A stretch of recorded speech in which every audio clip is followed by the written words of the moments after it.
Se ha hecho una costumbre que cada cierto tiempo los gobiernos, políticos, asambleístas, directivos, empresarios, medios de comunicación, entre otros, traigan al tapete el problema financiero del IES de acuerdo a sus puntos de vista,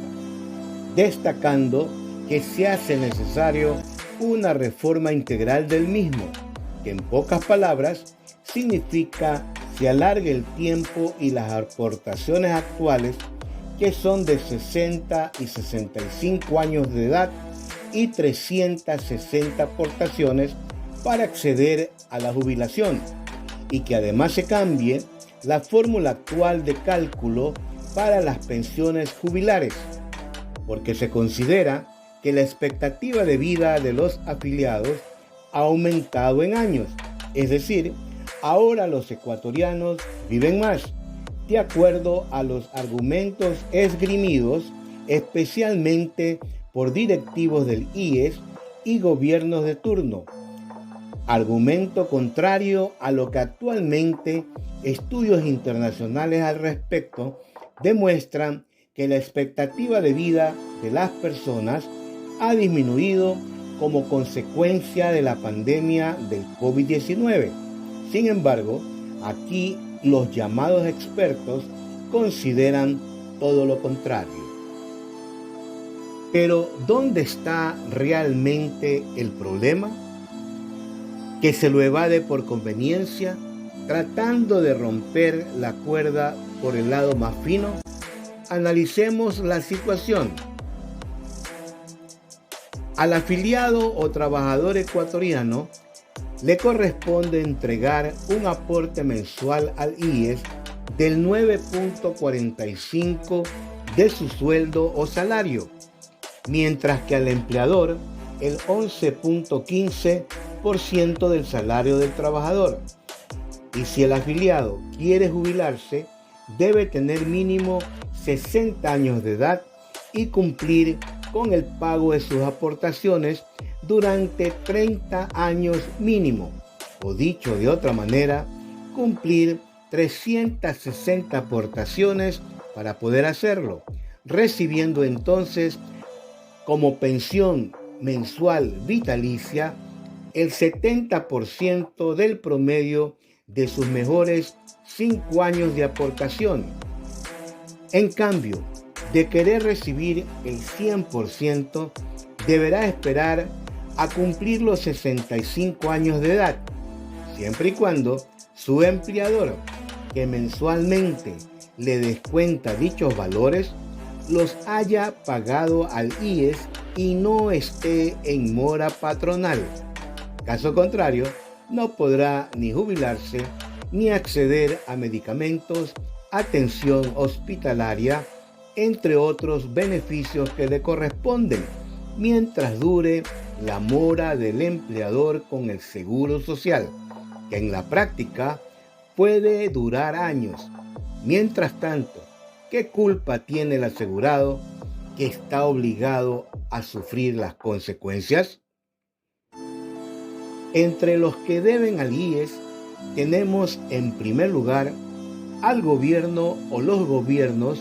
que han venido utilizando el dinero de los trabajadores depositado en el IES como caja chica para resolver su déficit fiscal, cumplir obligaciones incumplidas, capear temporales financieros, entre otros. Es así como la deuda del gobierno al IES asciende a la cantidad exorbitante de 12.518 millones de dólares, poniendo en serio riesgo el pago de las jubilaciones y debilitando el fondo de pensiones y de salud. Adicionalmente, el gobierno quiere evitar el pago de los intereses por mora, que ascienden a 1.084 millones de dólares. Todo esto fruto de los préstamos impagos, intereses impagos, y a que el gobierno ha dejado de cancelar el 40% de aportaciones al IES que por ley lo debe realizar mensualmente, aunque algún presidente derogó dicha obligación de pago, argumentando que el IES era muy solvente y no lo necesitaba, daño que tardó más de 4 años en enmendarse, pero sin carácter retroactivo, por lo que perjudicó al Seguro Social y por ende a sus dueños, los trabajadores afiliados al mismo. Además, una buena cantidad de empleadores también están morosos y no han pagado los valores mensualmente descontados a sus trabajadores. Aunque hay penalidades por esta acción que van de 1 a 3 años de cárcel, hay cientos de empleadores morosos y muchos llevan más de 5 años estafando al Seguro Social y a sus trabajadores,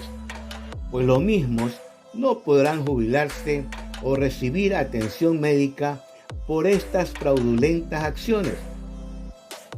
Pero, ¿cuánto deben cientos de empleadores al IES? Al día de hoy, la escandalosa suma de 2.300 millones de dólares. Entonces, resumamos, ¿qué es lo que se debe hacer?